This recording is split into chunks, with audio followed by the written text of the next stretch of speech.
J'ai moi-même eu des expériences de vie dans lesquelles, je me suis sentie assez seule. J'ai voulu créer une plateforme, celle que j'aurais aimé avoir. Ce que j'aimerais que les femmes retiennent de PEMA, c'est que on est toutes plus fortes que ce que l'on croit et que les obstacles de la vie ne doivent pas nous abattre, mais au contraire, qu'elles doivent nous apprendre des choses et qu'on peut toujours avancer. C'est un outil que j'ai pour accomplir ma mission, en fait. Et moi, je pense qu'une de mes missions, c'est d'aider les autres, d'aider les femmes surtout. Bonjour à tous et bienvenue sur Pema Sorority, un espace dédié au bien-être féminin. Aujourd'hui, je voulais faire quelque chose d'un petit peu spécial et faire une FAQ pour répondre à vos questions et que vous appreniez à me connaître.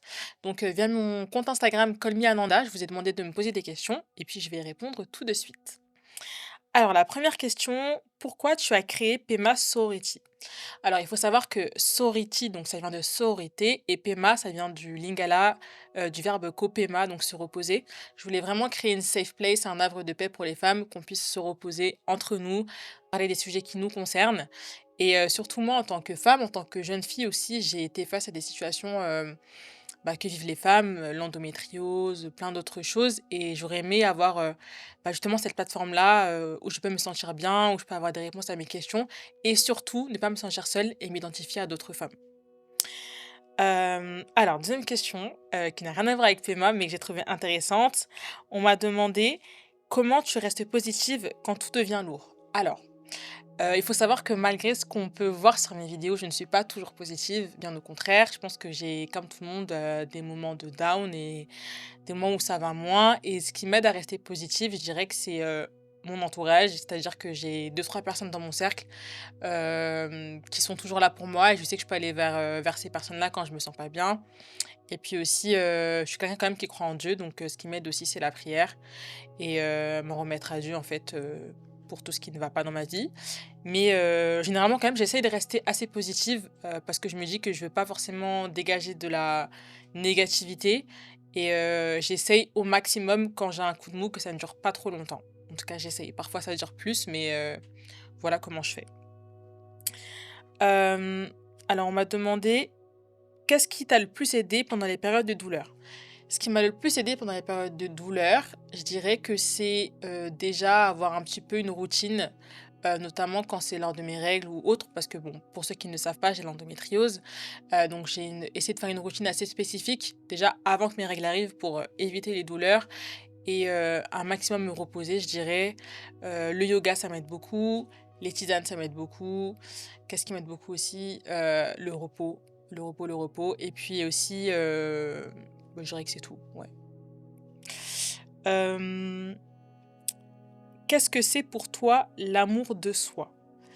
Alors, l'amour de soi, pour moi, c'est avant tout la bienveillance on peut avoir envers soi-même et c'est quelque chose à titre personnel avec lequel j'ai un peu du mal, et sur lequel je travaille énormément. Je pense que même on a dû en parler durant les épisodes, de PEMA, notamment avec Raïssa quand on parlait du SOPK et c'est ce qu'elle me disait que je fais preuve de pas trop bienveillance envers moi-même donc c'est quelque chose que j'essaye de travailler. Et je dirais aussi que l'amour de soi, c'est le fait, d'avoir assez d'amour pour soi-même et de telle sorte qu'on peut aussi en donner aux autres et c'est quelque chose qui est super important et je pense qu'apprendre à s'aimer, ça prend énormément de temps.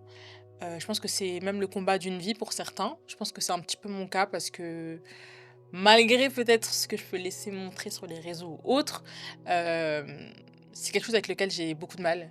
Je suis très, très dure avec moi-même. J'ai tendance à me trouver jamais assez, à me trouver énormément de défauts et pas beaucoup de qualités et je travaille dessus et je pense que c'est quelque chose que tout le monde devrait travailler. Ça nous aide à être mieux, au travail, dans nos vies de tous les jours et surtout même dans nos relations, amoureuses. Vous avez des questions super intéressantes en tout cas. Hem, alors on m'a posé la question, qu'est-ce que je vais prendre comme question? Est-ce que tu crois aux âmes sœurs? Est-ce que je crois aux âmes sœurs? Je dirais que oui. Oui, je pense qu'on a des personnes, qui sont dans nos vies pas par hasard et avec qui on accroche plus que les autres et pour moi une âme sœur ça peut être amical ou amoureux, les 2. Alors, on m'a posé la question: «Où est-ce que tu te vois dans 10 ans?» Alors dans 10 ans, j'aurai plus de 30 ans quand même. Donc je me vois heureuse dans plus de 10 ans, à ma trentaine. Je me vois en train de faire, quelque chose d'épanouissant professionnellement parlant. Je me vois encore avoir Pema, hein. Pema qui sera agrandie, en train de toujours faire des podcasts, de faire une émission, passer peut-être pourquoi pas à la télé, je ne sais pas. Je me vois aider les femmes encore plus que ce que je ne le fais aujourd'hui et je me vois peut-être pourquoi pas reprendre aussi la musique, parce qu'il faut savoir que je chante aussi donc peut-être que dans 10 ans, ben, je ferai aussi, quelque chose en rapport avec, mon art en général. Hem, femmes retiennent de Pema. Ce que j'aimerais que les femmes retiennent de Pema, c'est que, on est toutes plus fortes que ce que l'on croit et que les obstacles de la vie ne doivent pas nous abattre, mais au contraire, qu'elles doivent nous apprendre des choses et qu'on peut toujours avancer. Je pense qu'au travers des invités que je reçois, c'est ce qui prime et c'est ce qu'on voit, c'est que, OK, on a des choses, qui nous arrivent, des choses, des mauvaises choses, des choses qui sont très, très difficiles à vivre, mais pour autant la vie elle ne s'arrête pas. Pour autant on peut quand même être heureuse, pour autant on peut quand même faire des choses qui nous font du bien. Donc c'est vraiment ce que je veux que les femmes retiennent et c'est vraiment mon message principal, c'est qu'on ne doit jamais abandonner et malgré tout ce qui peut nous arriver dans la vie et ben, on tire les leçons qui sont appropriées et puis on avance, quoi. Alors une autre question que j'ai reçue: «Quelle est la plus belle rencontre que tu aies faite grâce à Pema?» Alors franchement, grâce à Pema, je ne peux pas donner une meilleure rencontre. Je pense que j'ai fait vraiment des belles rencontres, que ce soit les invités que j'ai reçus, les personnes avec qui je travaille. Vraiment, PMA, c'est un projet qui m'a permis de mettre en relation avec des gens qui ont les mêmes valeurs que moi et j'aurais pas une personne, non, je pourrais pas dire une personne parce que ça serait oublier tellement d'autres personnes. Mais en tout cas, je dirais que c'est vraiment quelque chose qui m'a permis de voir que, il y a plein d'autres gens sur la planète avec qui je peux converser, avec qui je peux relationner et surtout avec qui je peux être liée, quoi, et qui ont les mêmes valeurs que moi donc c'est top. Es-tu en couple? Alors, est-ce que je suis en couple? La réponse est non, je ne suis pas en couple pour le moment. Pourquoi je suis en couple? En fait, je ne suis pas en couple pour le moment parce que j'ai pas trouvé la bonne personne, je pense, celle qui pourra m'accompagner dans mon chemin de vie, mais je ne suis pas fermée. Mais je pense qu'être en couple, c'est assez compliqué pour moi, en fait, déjà, parce que comme je vous disais, il y a tout ce travail d'amour de soi qu'on doit faire avant de pouvoir être avec quelqu'un et être, avec quelqu'un de manière saine, déjà. Et aussi, il y a le côté, déjà, il y a eu des expériences assez traumatisantes, hein, je ne pas tous les garçons dans le même bateau, mais parfois on tombe sur des gens qui sont à l'opposé de ce qu'ils, disent être et en fait, il faut du temps pour s'en remettre et apprendre à faire confiance de nouveau. Mais, je suis pas fermée et je pense pas que je vais rester célibataire longtemps non plus. Mais en tout cas, pour l'instant, je suis pas en couple. Je pense que c'était assez complet, n'est-ce pas? OK. Hem, alors, quelle femme tu rêves de devenir? Moi, je rêve de devenir une femme, qui a confiance en elle, qui a de l'assurance, qui a réussi dans sa vie et pour moi, la réussite, ça passe déjà par l'aspect, financier aussi. C'est-à-dire que je vais pouvoir vivre, de mon entreprise, de Pema et de tous mes autres projets. Pour moi, j'aimerais être une femme qui réussit dans le côté, mentalement parlant, dans le sens être, une femme, qui a la paix du cœur. Je pense que pour l'instant, je l'ai pas totalement, dans le sens où, bah, je suis quand même assez anxieuse pour mon jeune âge et je travaille dessus aussi. Mais oui, franchement, j'aimerais être une femme, qui a de l'assurance, une femme qui a la paix du cœur, une femme qui a une, bonne relation avec Dieu aussi, que je suis en train de reconstruire et voilà et voilà, comme je disais, dans 10 ans, bah, je me vois aussi, j'aurai plus de 30 ans, hein, quand même. Je me vois mariée quand même et avec un ou plusieurs enfants aussi.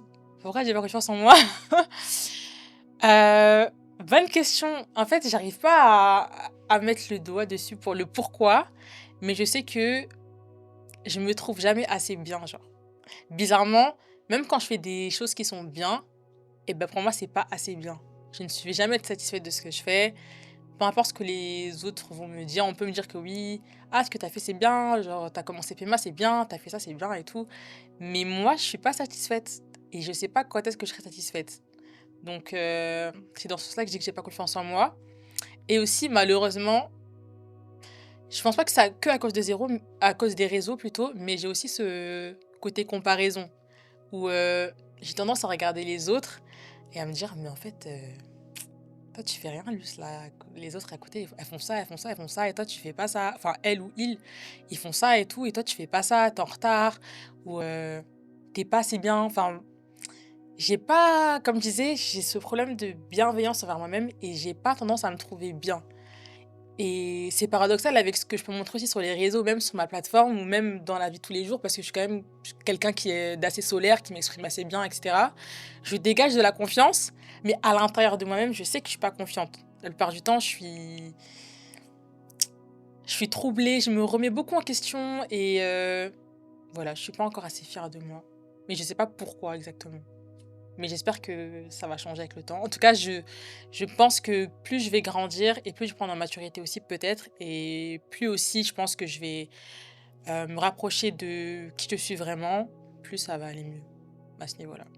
Quelle est la plus belle preuve d'amour que tu aies reçue? En fait, vous avez beaucoup de questions d'amour, c'est très bien. Alors la plus belle preuve d'amour que j'ai reçue, heu, si on reste dans le cadre des relations amoureuses et tout et pas de mes proches, je dirais que,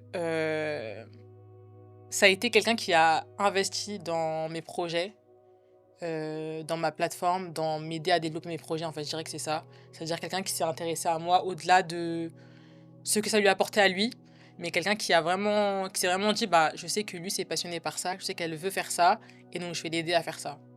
Je pense que ça a été une des plus belles preuves d'amour que j'ai eues. Pour moi, en fait, PEMA, c'est enfin, c'est comment je pourrais dire ça?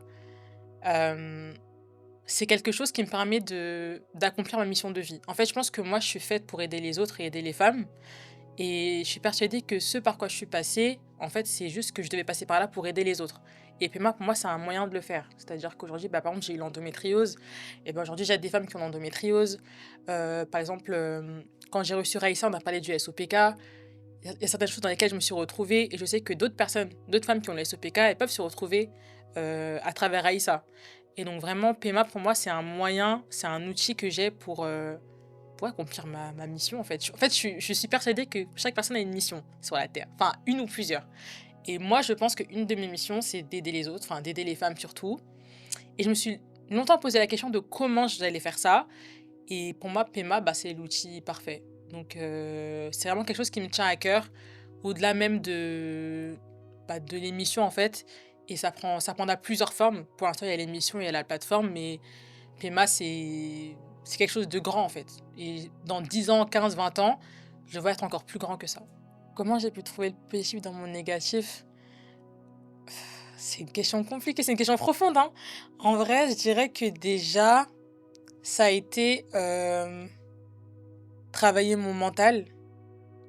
Quand je dis travailler mon mental, c'est dans le sens où par rapport aux choses que j'ai regardées. En fait, pour expliquer à la base, quand je suis passée par des situations négatives ou qui m'ont mis plus bas que terre, on va dire ça, j'ai cherché à savoir comment est-ce que je peux ne plus ressentir ça.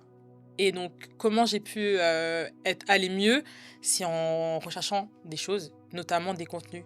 Bon, après, je sais que tout le monde n'est pas pour le développement personnel, mais en tout cas, c'est ce qui m'a aidé, moi, personnellement, à voir le positif. À essayer de trouver. Parce qu'en fait, je trouve que dans la vie, il y a deux camps. Il y a soit tu vis quelque chose et tu restes focalisé sur cette chose-là et tu la laisses t'abattre, et au final, tu vis une vie bah, où tu es toujours dans le mal-être, toujours dans le bas, tu es toujours dans le négatif. Et soit tu as le camp des personnes qui vivent des choses aussi malheureuses que toi, sauf qu'elles réussissent à faire quelque chose de bien avec.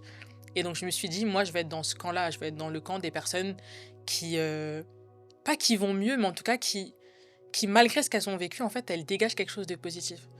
Et donc, c'est ce que je suis allée chercher. Donc, c'est passé par, bah, j'ai regardé des vidéos de motivation, chercher aussi dans mon entourage des gens que je trouve inspirants. C'est passé aussi par garder la foi aussi. La foi, c'est quelque chose que je travaille aussi actuellement parce que même, on va dire spirituellement, j'ai été un peu en questionnement, même je suis toujours en questionnement, hein, c'est toujours un peu une quête, mais en gros, c'est passé par regarder cette foi-là et de me dire qu'on sert tous enfin, il y a toujours un plus grand but à la vie que ce qu'on est en train de vivre actuellement. Et, euh, et voilà, ouais, c'est tout. Je sais pas si la réponse était claire. Est-ce que tu penses qu'on peut aimer sainement quand on est encore en guérison? Très bonne question, parce que c'est une question qui me concerne actuellement.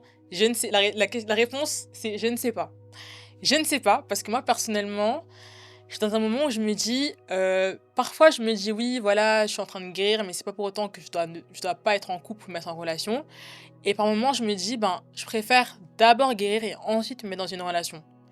Donc, je pense il y a les 2 camps et je pense que ça dépend vraiment des situations de chacun. Mais quand même, j'aurais tendance à dire que je pense qu'on peut être dans une relation et être en guérison et je pense que c'est peut-être l'autre personne aussi qui peut nous aider dans cette guérison-là, sans parler de faire porter le poids de nos traumas ou de nos échecs ou de notre, tristesse sur l'autre. Mais je pense que l'autre peut vraiment être un levier pour, nous aider à aller mieux et inversement. Donc j'aurais plus tendance à dire oui, je pense qu'on de toute façon, on est un couple, je pense que c'est fait pour ça aussi, s'aider à grandir. Donc ça c'est grandir dans tout, en fait. Donc même si tu es en je pense pas qu'on devrait se freiner d'aimer parce qu'on est en guérison. Parce qu'imaginons que peut-être, tu as vécu des choses, et tu dois mettre, 20 ans à t'en remettre complètement. Est-ce que ça veut dire que pendant 20 ans, tu aurais pas le droit à l'amour parce que tu es en train de guérir? Je suis pas sûre. Donc j'aurais plus tendance à dire que oui, pour moi, on peut être en train de guérir et se mettre dans une relation quand même. Juste bien choisir les personnes parce qu'il y a aussi le fait que quand on a vécu des choses, pas très jolies ou assez tristes, surtout dans l'enfance, on a tendance à chercher ça aussi parfois dans nos relations et à rentrer dans des schémas qui sont assez toxiques parce qu'on recherche des choses qui sont négatives. Et je sais que moi, j'ai été dans ce schéma-là où malheureusement, en fait, je me retrouvais dans des situations, dans des relations qui se ressemblaient beaucoup.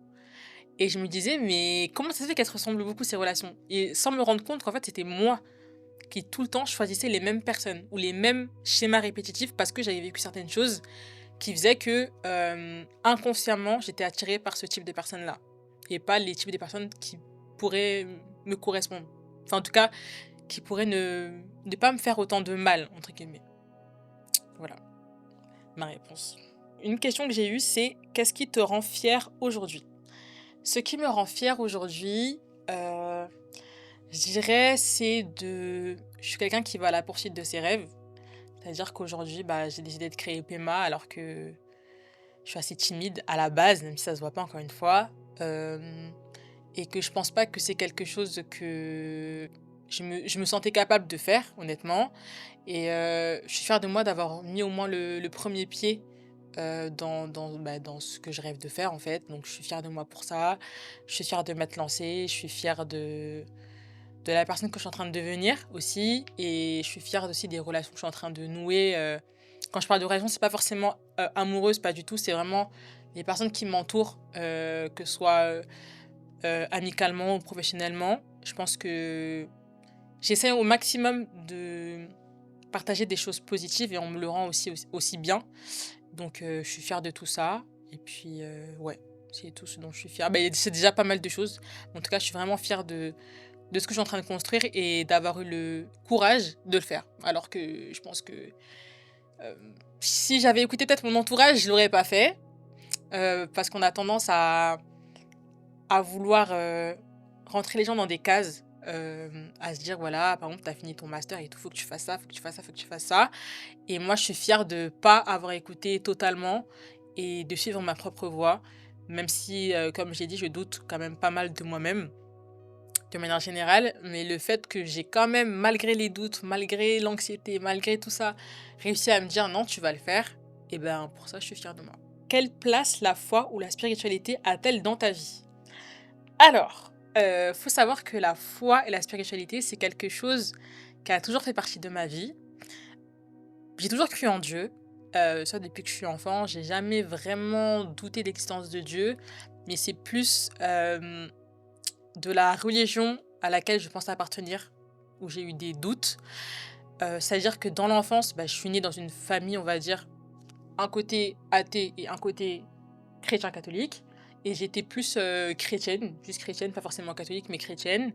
Ensuite, bah, j'ai fait mon petit bonhomme de chemin et tout. Je me suis plus retrouvée dans tout ce qui était évangélique. Donc, je regardais plus des sermons, bah, sur YouTube et cetera. J'allais pas forcément à l'église, hem, voir un culte et cetera, mais je regardais beaucoup de choses sur YouTube.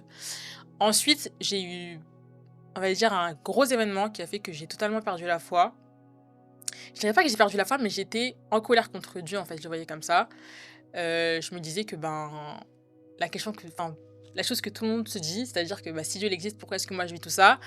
Alors que je prie, je fais rien de mal, je fais rien de très, bah, je fais rien de mal en fait et il m'arrive tout ça et donc pour moi c'est injuste et donc je me suis vachement éloignée, j'ai vraiment coupé et aussi une autre fracture qu'il y a eu, c'est quand, j'ai voulu, un peu me recentrer vers, l'histoire du continent africain et ça a créé un petit peu des confusions. Parce que je me suis dit: «Ben, la religion chrétienne, elle est pas arrivée sur le continent par hasard, il y a eu toute une histoire derrière, donc est-ce que s'il y avait pas eu, par exemple, la colonisation, est-ce que j'aurais été chrétienne? Donc est-ce que» en fait, j'ai eu plein de questionnements qui sont venus avec les religions des ancêtres. Est-ce que? Donc j'ai eu plein de questions et je suis un peu allée fouiller, je me suis un peu documentée sur, bah, les religions africaines, parce qu'il y a beaucoup de religions africaines en Afrique, un peu l'histoire, en général et j'étais encore plus perdue qu'avant. Donc ça j'ai fouillé mais ça m'a encore plus perdue et donc je disais que j'étais juste, je croyais juste en Dieu, mais j'avais pas de religion et récemment, pour être honnête, j'ai comment dire? J'ai ressenti, je sais pas si on peut dire le besoin où j'ai ressenti, ouais si, on peut dire le besoin de renouer avec, la spiritualité, avec, le «divin» entre guillemets, si on peut dire ça comme ça et heu et avec la religion et donc on peut dire que je suis de nouveau chrétienne, même si, je peux te prendre un exemple de chrétienté, je ne revendique rien du tout, mais en tout cas c'est la religion avec laquelle je me sens à l'aise et en laquelle je crois. Même si évidemment il y a encore beaucoup de choses que je ne comprends pas, beaucoup de choses que j'apprends et je suis en tout cas ouverte à l'apprentissage. Mais on peut dire qu'aujourd'hui je suis chrétienne, de nouveau chrétienne. Alors que j'étais pendant très longtemps, pas contre, mais en tout cas très sceptique et il y a des choses sur lesquelles je suis toujours un peu sceptique aujourd'hui. Mais en tout cas, ouais, pour répondre à la question, bah, je suis chrétienne. Non, moi je pense que la vérité, elle dépend de ton expérience de la vie. Enfin, en tout cas, justement, c'est pour ça qu'il y a une rupture avec la religion, parce que je me disais, en fait, je suis chrétienne, pas parce que... En gros, oui. Je me disais, en fait, je suis chrétienne, pas parce que on- j'ai envie d'être chrétienne, mais je suis chrétienne parce que mes parents étaient chrétiens, enfin, en tout cas, ma mère est chrétienne, et donc je me dis que je dois être chrétienne. Alors que non, je pense que si t'es chrétien, enfin, en tout cas, dans ma vision des choses, si tu choisis une religion, c'est parce que toi, t'es persuadé que c'est la religion qui te convient ou que c'est le Dieu auquel tu veux t'associer, et cetera. Et donc, c'est pour ça que j'ai eu une rupture pour moi-même me dire: «OK, je vais chercher moi-même». Justement, je suis allée étudier, ben, la Bible, j'ai étudié des religions ancestrales, j'ai étudié l'histoire, j'ai étudié plein de choses justement pour être sûre que c'est moi qui ai pris la décision et pas celle de mes parents ou pas parce que ma mère elle est chrétienne ou en fait, je pense que je voulais vraiment qu'il y ait une rupture et me dire: «Je vais aller dans la religion qui me convient par moi-même» et finalement, bah, ça a été le christianisme, mais ça aurait pu être d'autres religions et justement, je me suis laissé la chance, en fait, de découvrir par moi-même et même de je pense que dans ma relation avec Dieu, elle a commencé quand je lui ai parlé, pas parce que en gros, je devais le faire, mais parce que moi, en tant qu'être Lucinanda, j'ai ressenti le besoin de le faire. Comment la maladie a transformé ta façon de vivre et de te connaître? Je dirais que la maladie, donc l'endométriose, elle a transformé ma vie, déjà la douleur. Je pense que quand tu es quelqu'un qui peut avoir des douleurs 7 jours sur 7, 24 heures sur 24, ça change forcément ta manière d'être, je dirais déjà avec les autres. C'est-à-dire qu'il y a certaines choses malheureusement avec lesquelles, bah, je dois être à l'aise.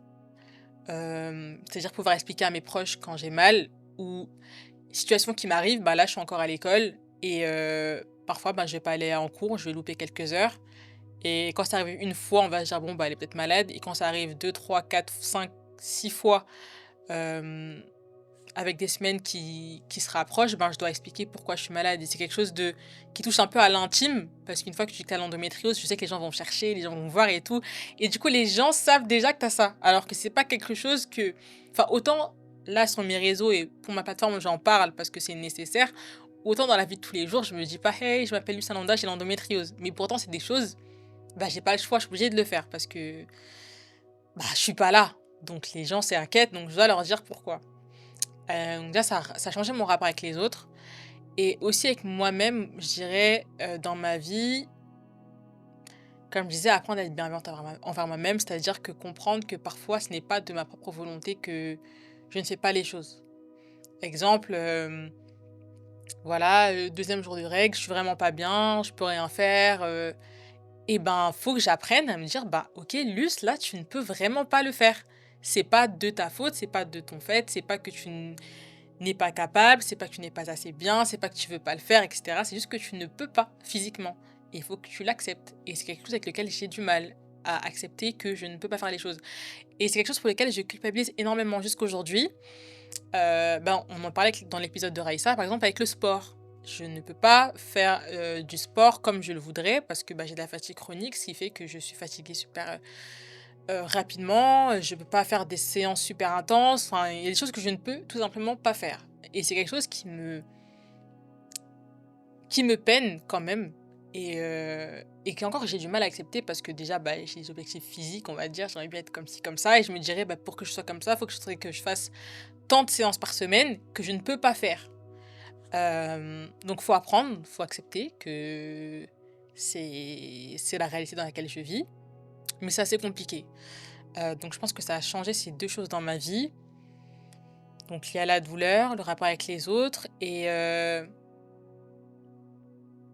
je dirais aussi la manière de vivre en général. C'est-à-dire qu'il y a des choses que je ne dois plus manger, que je ne dois plus boire, des habitudes que je dois enlever. Choses que je ne dois plus manger, on va dire en général, bah, tout ce qui va être, soda, tout ce qui va être, comment on dit? C'est quoi le terme déjà? Produits, alimentaires qui sont pas, bio et cetera. C'est des choses que je mange quand même, on va pas se mentir.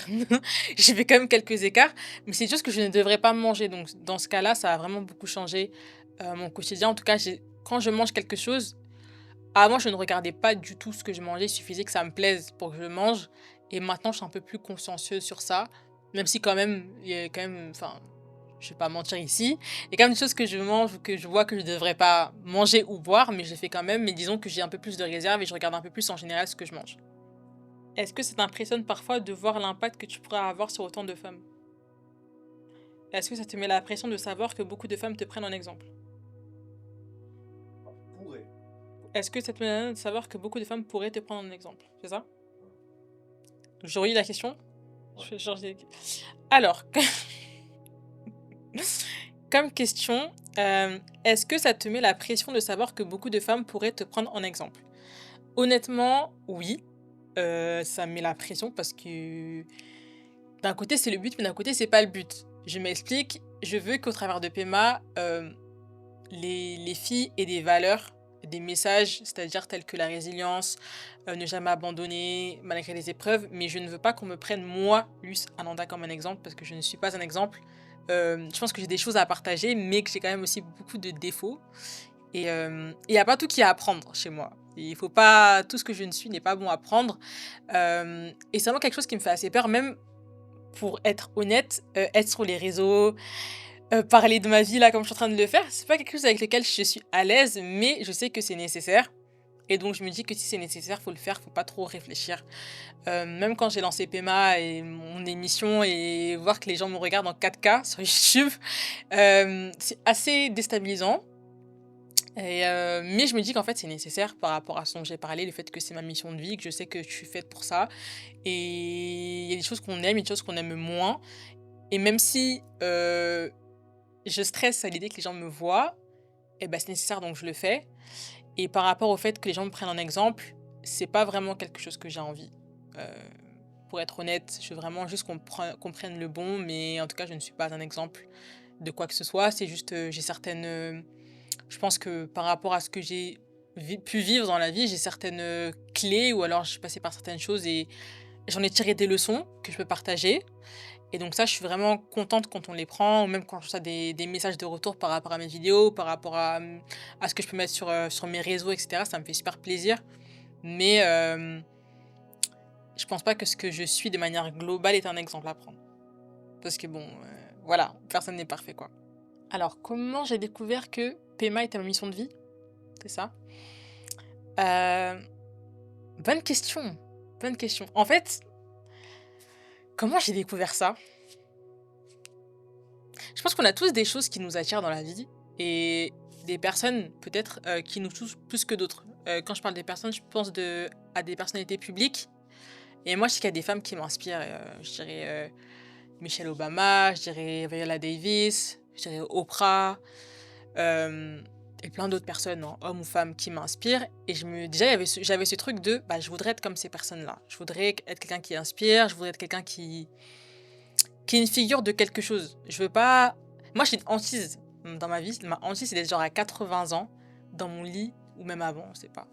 D'être dans mon lit d'hôpital et tout, ou chez moi, et de me dire, ah, j'aurais dû faire ça, ou oh, j'aurais pu porter ça comme message, j'aurais pu faire ça, et je l'ai pas fait. Ça, c'est quelque chose vraiment qui me fait super peur. Donc, déjà, il y avait ce truc-là qui fait que je sais que j'ai toujours voulu être quelqu'un qui porte un message, et qui porte surtout l'espoir, la résilience, ce genre de choses. Et pourquoi et comment j'ai pu, en tout cas, savoir que c'était aider les femmes. euh, je pense que c'est venu naturellement, déjà parce que dans mon entourage, je sais qu'on vient beaucoup me demander des conseils par rapport à ce que je vis, parce que je sais écouter, déjà je sais écouter les gens et je sais conseiller les autres. Même si parfois je me conseille pas très bien moi-même. Mais en tout cas, quand c'est les autres, je sais en tout cas être une bonne écoute. Donc je savais que c'était ça. Et puis après, pour être honnête, je me suis aussi fait accompagner, c'est-à-dire que je suis allée voir des coachs, une coach et un coach, pour voir un petit peu ce pourquoi j'étais faite, et qu'on aille au plus profond de ce que je suis et voir en fait ce qui me tient à cœur. Et ce que je voudrais faire de ma vie en fait. Parce que c'est pas facile quand on est jeune de savoir ce qui nous touche, ce qu'on veut faire dans la vie, ce pourquoi on est faite, nos aptitudes, nos talents, etc. Et donc pour arriver à cette conclusion-là, c'est pas venu toute seule. Et je pense que on peut pas faire les choses seuls. Donc soit on a de la chance et dans notre entourage, on a des gens avec qui on peut en parler, des gens qui sont assez compétents pour pouvoir nous aiguiller.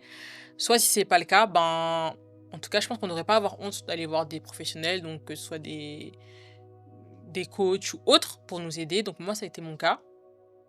Et voilà. Je sais pas si je fais un shout-out à mon coach, mais non, je sais pas. Je pourrais qu'on me le vole.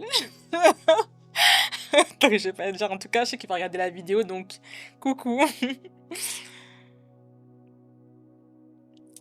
Qu'est-ce qui t'aide à rester aligné dans ton énergie féminine? Alors, je ne sais pas du tout si on peut dire que je suis alignée dans mon énergie féminine. Je pense que, en fait, le truc de l'énergie féminine, j'ai l'impression que c'est un peu une trend en ce moment, mais je suis pas sûre que ce soit vraiment ça, en fait. Parce qu'on a tous une part de masculinité, tous une part de féminité.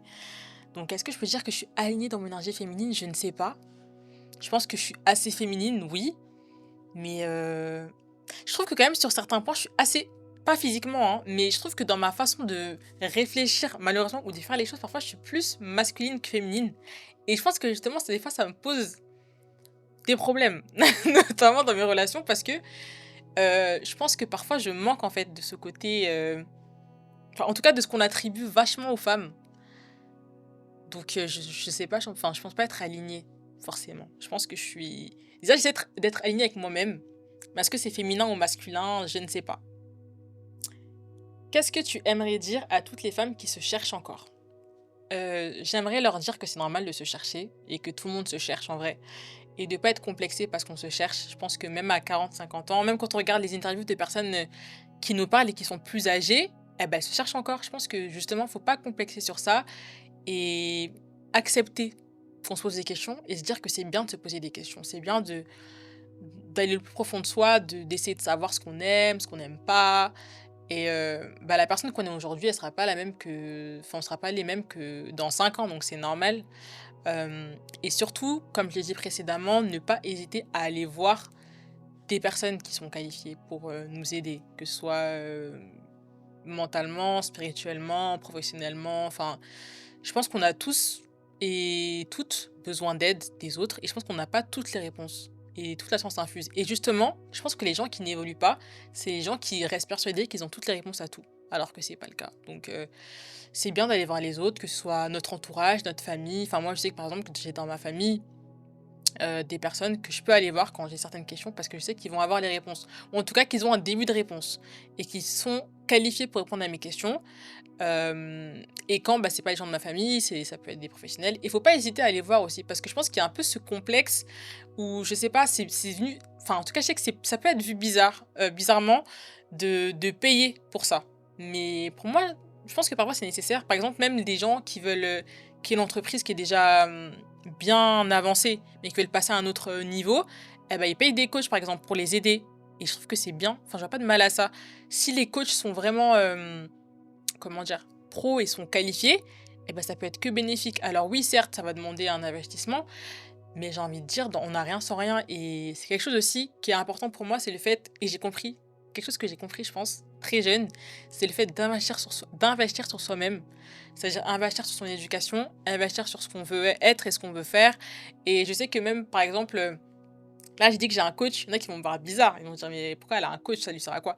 Mais ça me sert à ça. Par exemple, aujourd'hui, j'ai quand même pu créer, j'ai eu le cran pour créer Pema, j'ai eu le cran pour faire plein de choses, et je pense que toute seule, je ne serais pas arrivée à le faire. Et ça veut pas dire que toute seule, je suis nulle. Non, ça veut juste dire que parfois, mentalement, en tout cas certaines personnes, on a des barrières, comment on appelle ça? Des pensées limitantes qu'il faut supprimer, et toute seule, c'est un peu compliqué. Donc c'est pour ça qu'il y a des psychologues, c'est pour ça qu'il y a des coachs, même si c'est pas le même métier, mais voilà, il y a des professionnels pour nous aider dans ça. Et si vous avez toutes ces personnes-là dans votre entourage, c'est très bien, mais la plupart des gens n'ont pas ça. Et moi, je trouverais ça dommage de s'en passer, sachant qu'aujourd'hui, il y en a vraiment pour tout. Et sans parler même de coach ou autre, s'il y en a que ça freine vraiment sur Internet, en tout cas, il y a plein de choses qui sont à notre portée. Euh, Mais la question de base, c'était quoi la question de base? Je suis perdue dans mes questions. Mais en tout cas, oui, c'est normal de se poser des questions sur soi-même, de un. Et de deux, bah, quand tu te poses des questions sur toi-même, je pense que le mieux, c'est de regarder au-dedans de soi et ensuite d'aller voir les autres aussi. Donc, son entourage. Et pas tout le monde dans son entourage. Parce que parfois aussi, on va voir des gens, parce que c'est des gens qu'on aime, en se disant qu'ils peuvent nous aider, mais parfois, ils peuvent pas nous aider. Et parfois, ça va peut-être plus être euh, des choses négatives qu'autre chose.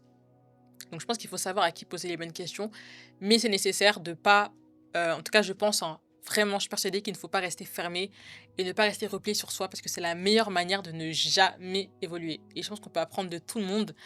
Et si on a des personnes qu'on admire aussi, eh ben, ne pas hésiter à leur poser des questions directement. Moi, Dieu merci, j'ai eu la chance de pouvoir parler à des gens qui m'inspirent, des gens que j'ai interviewés même dans mon passé. Et ça m'a juste aidé en fait, donc ne pas hésiter à aller voir les autres. Comment tu fais confiance après avoir été déçu? Alors, comment tu fais confiance après avoir été déçu? Bonne question. Quelque chose que j'essaye de savoir moi-même, mais je pense que comment on peut faire confiance, c'est de ne pas mettre tout le monde dans le même sac et se dire que tout le monde est pareil, parce que c'est pas le cas déjà. Et après aussi, je suis quelqu'un, ça peut me porter préjudice aussi, mais je suis quelqu'un qui est un peu en mode vas-y, tu verras après. Dans le sens où tu ne veux pas savoir comment quelqu'un est si tu ne l'as pas fréquenté. Donc le mieux, c'est d'aller la fréquenter et après tu verras.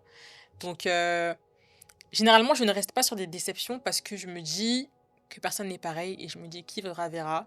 Et parfois j'y vais. Et parfois j'y vais et je me casse la tête. Vraiment, je prends un mur, des murs. Mais ça me fait une leçon et après, ben, on recommence. Donc, je dirais juste que le meilleur moyen de ça, enfin, de ne pas rester sur une déception, c'est d'essayer encore, et encore, et encore. Et après, parfois, on aura des déceptions, parfois, on n'en aura pas. Mais je pense que le plus... En fait, la vie, elle est trop courte pour rester sur des échecs et surtout, ne pas essayer. Je trouve vraiment que la vie, elle est trop courte pour ça. En tout cas, c'est comme ça que je pense. Et même si parfois, vraiment, je me suis vraiment tapé la tête contre des murs, mais si je prends sur la globalité de ma vie, enfin de ma très très courte vie, je pense que ça a été plus bénéfique qu'autre chose. Et d'ailleurs, c'est quelque chose que mes amis me disent souvent, en mode, ils me disent souvent, ah mais en gros, t'as le cardio. Mais oui, parce que la vie, elle est trop courte en fait. Si tu le fais pas maintenant, tu le feras pas après. Et je trouve qu'il n'y a pas, encore une fois, découvrir des gens, c'est vraiment une grande richesse en fait, parce qu'on en apprend sur soi-même, on en apprend sur l'autre, on en tire des leçons. Donc, même si t'es déçu, c'est pas grave en fait. Tu pleures un petit peu et puis après tu repars. Voilà mon conseil. Qu'est-ce que tu attends d'une relation aujourd'hui? Très bonne question. Ce que j'attends d'une relation aujourd'hui, je ne sais pas. C'est la question que je me pose aussi. En fait, je me pose beaucoup de questions en ce moment, hein, vraiment. Je pense que je suis dans une phase de renouveau de ma personne où j'essaie de remettre les bases surtout. Mais ce que je dirais, en tout cas, ce que je recherche, la paix. Vraiment la paix. Je ne veux plus de... En fait, c'est ça, mais je pense que je mens, en fait. Parce que je dis que j'aime la paix, mais est-ce que si je suis dans une relation où il y a que de la paix, est-ce que je vais pas m'ennuyer? Je ne sais pas. Euh... hmm, Je sais même pas quoi répondre à cette question. Je pense que si je sais ce que je dirais. Je dirais de la sincérité. Franchement, ouais, la sincérité. Je préfère vraiment. Je suis quelqu'un qui préfère la sincérité qui fait mal 1000 fois au mensonge. Et un truc que je déteste au plus haut point. Vraiment. J'ai horreur de ça, c'est découvrir des choses après. Parce que moi, je suis quelqu'un, vraiment, je suis en mode. On peut tout régler si on se dit tout. Et moi, je suis quelqu'un aussi qui a appris aussi à être honnête. Parce que dans mon passé aussi, j'ai eu à manquer de sincérité aussi sur certaines choses. Et j'ai compris que c'était pas. Bah, le mieux, c'est de dire les choses en fait. Donc, je dirais de la sincérité, de l'amitié, de la confiance et une véritable. Je trouve pas le mot, mais. Comment on dit pas? Je vais faire un langage du coin, mais comment on dit? Genre partnership, genre. Ouais, mais c'est pas le. Genre. Ouais, une alliance, mais comment on dit ça en. Je sais pas, tu vois ce que je veux dire. Ouais, c'est ça, en gros. C'est pas ça, mais c'est ça, ça peut aller. Oh, mais je sais pas, en fait, genre, comme ça. Comment on dit? De former. Ouais, c'est une alliance en vrai. C'est ça, ouais, je pense qu'on dirait ça comme ça. Non, mais en gros, ce que je recherche aussi, c'est de former une véritable, on va dire, alliance avec quelqu'un dans le sens où on peut chacun être différent, on a chacun nos défauts, nos qualités, mais de dire qu'on s'accepte comme on est l'un l'autre et de s'élever mutuellement. Je veux vraiment quelque chose qui soit là pour me faire grandir et pas me faire descendre. Et ouais, je pense que ça fait quand même pas mal de choses. Mais je pense que je vais trouver. Je suis quand même optimiste sur ça. Je pense pas que. Après, bon, je suis encore assez jeune. Je pense que si je commence à être pessimiste dès mon âge, on n'est pas sorti de l'auberge. Mais oui, je dirais vraiment que je recherche quelque chose de sincère. Et ouais. Et de fun aussi. Parce que j'aime pas me prendre la tête. Enfin, j'aime pas. Ça dépend. Mais en tout cas, non, j'aime pas les grosses prises de tête. Et je veux vraiment quelque chose de léger, on va dire ça. Est-ce que tu crois qu'il faut souffrir pour aimer? Oui, hein. Enfin, je dirais que... En fait, je sais pas, parce que je pense que... Peut-être c'est parce que je suis un peu encore trauma, je ne sais pas. Mais je pense pas que tu peux aimer quelqu'un sans souffrir à un moment donné. Et je dis pas que la relation va être que de la souffrance. Mais je dis juste que quand tu aimes, forcément, vous aurez des choses à vivre ensemble qui font qu'à un moment donné, tu vas souffrir. Mais après, je pense que la souffrance, elle est gérable, en fait. Je pense pas que tu vas être plus bas de terre parce que t'aimes. Non, je pense pas que tu dois arriver à ce niveau-là, mais je pense quand même que tu dois souffrir un peu, quoi. En tout cas, c'est ma vision des choses. Christopher, t'es d'accord ou pas? Non? Ah ouais? Dernière question de ce FAQ. Quelles sont mes résolutions pour cette fin d'année 2025? Alors, pour cette fin d'année 2025, j'aimerais continuer sur ma lancée, en tout cas au niveau de mon podcast, de mon émission, et de ma plateforme aussi Pema Sorority, donc qui est là pour aider les femmes qui ont l'endométriose, avec un groupe d'entraide entre femmes, une sororité. Donc j'aimerais continuer à travailler sur ça, prendre soin de moi, de ma santé au maximum, et aussi prendre soin de mon cœur et et de mon mental. En fait, je dis ça parce que cette année, elle a été très challengeante pour moi, autant et surtout cette période-là, autant mentalement que physiquement. Et j'aimerais surtout que cette fin d'année se termine bien pour moi, que j'apprenne de mes erreurs, n'est-ce pas? Parce que le but, c'est quand on fait des erreurs, c'est de pouvoir apprendre et en tirer les bonnes leçons, chose que je n'ai pas forcément faite. Pour vous expliquer, je suis quelqu'un quand même qui, on en parlait, se retrouve parfois tout le temps dans des relations qui se ressemblent, notamment des relations amoureuses qui se ressemblent, toxiques qui se ressemblent, parce que euh, je n'ai pas, je n'en ai pas tiré les bonnes leçons. Et du coup, je continue à faire les mêmes erreurs, à voir les mêmes personnes qui m'ont blessée. Et malheureusement, j'ai ce côté-là où je pense que ça, c'est en rapport avec l'estime de moi, où parfois j'avais l'impression d'avoir besoin de certaines personnes pour aller bien. et donc de retourner vers ce qui m'a fait du mal. Donc ce que je me souhaite pour 2025, c'est de couper les liens, de couper les liens toxiques, de véritablement me libérer de ce qui m'a fait mal et au-delà de me libérer, de créer de nouveaux liens plus sains avec, les gens. Quoi d'autre? Bah, niveau santé, écoutez, mon endométriose, quand même, c'est malheureusement pas stabilisé, donc il y a toujours des enfin, «n'est plus stable» entre guillemets. Voilà, donc je suis un peu dans le down de la maladie, mais c'est pas grave, c'est OK. Donc ce que je me souhaite, c'est d'aller mieux, de trouver des nouvelles manières d'appréhender tout ça et d'aller mieux, ouais, tout simplement. Et aussi mentalement, ce que je me souhaite quand je disais que j'aimerais aller mieux, c'est, heu, comment je pourrais dire ça? Ce que je me souhaite, c'est d'arriver à ne plus être anxieuse, d'arriver à garder mon sang-froid, de ne plus avoir, des grosses périodes de stress, qui peuvent être très handicapantes parce que, ben, c'est pas fun de se retrouver à pas dormir parce qu'on stresse de quelque chose qui n'arrivera certainement jamais, parce que je suis anxieuse, ce genre de choses, donc j'essaie de les maîtriser. En fait, comme je vous le disais là, comme j'ai dit tout au long de la vidéo, je suis dans une grosse période de remise en question et